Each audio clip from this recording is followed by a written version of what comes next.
Hello and welcome. In this video, we will discuss bimolecular elimination reactions or E2 reactions. So in the last class, we have dealt with even mechanism, its example, rate, etc. and so on.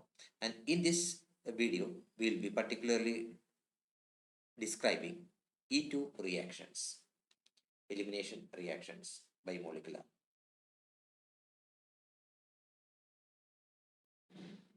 So we have already seen that beta eliminations are of two types, even elimination that we have already discussed.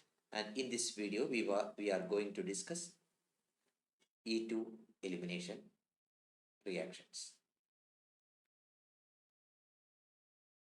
See, this is actually a bimolecular elimination reaction. The meaning is that the rate of the reaction depends on the concentration of both the substrate meaning the reactant, and the nucleophile or the base, as the case may be. That is the rate of the reaction. Rate of the reaction is directly proportional to the concentration of the substrate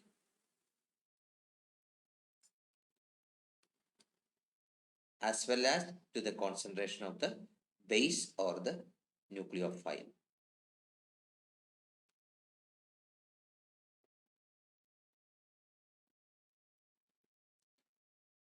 We also know that the rate determining step is the slowest step, and the slowest step, since the reaction is bimolecular, in the slowest step both the reactant and the substrate will take part.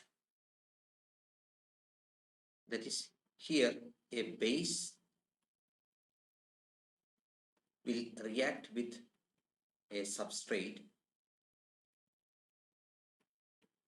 Say suppose this is the substrate, it's an alkyl halide. Now this is the slowest step. In this step, both species are involved. Here is a base or the nucleophile that reacts with our alkyl halide. So this is the slowest step in which the base as well as the alkyl halide will take part.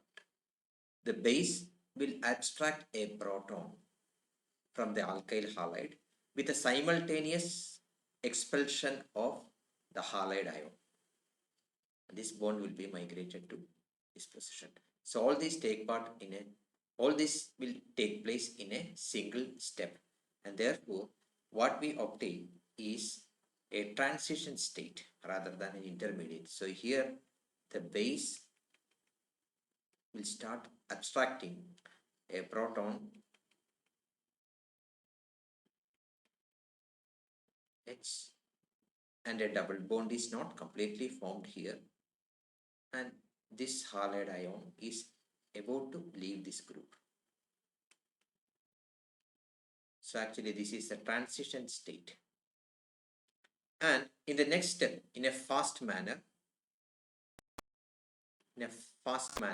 this halide ion will be released as, say, X minus, and this bond will be completely cleaved, and this will be expelled as BH, and what we get is an alkene system, carbon. This double bond is completely formed, C double bond C, H, H. So an unsaturated compound is formed. So this is the general representation of a bimolecular or E2 reaction. So E2 reactions, they always proceed via a transition state. This represents the reaction mechanism of E2 reaction.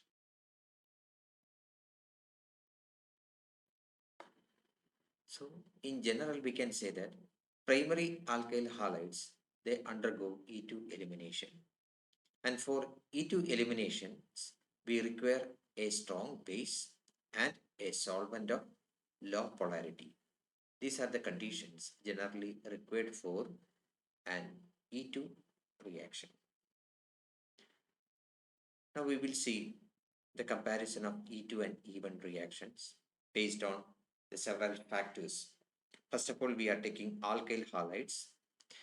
In general, primary alkyl halides, they undergo E2 elimination because in the case of primary alkyl halides, the formation of carbocation is a little bit difficult due to its less stability.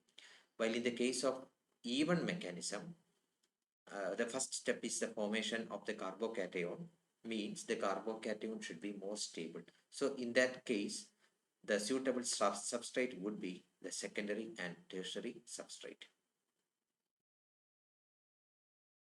Now we will see the concentration. Based on the concentration, in general, E2 reactions, they take place at high concentration of base, while E1 takes place generally at a low concentration.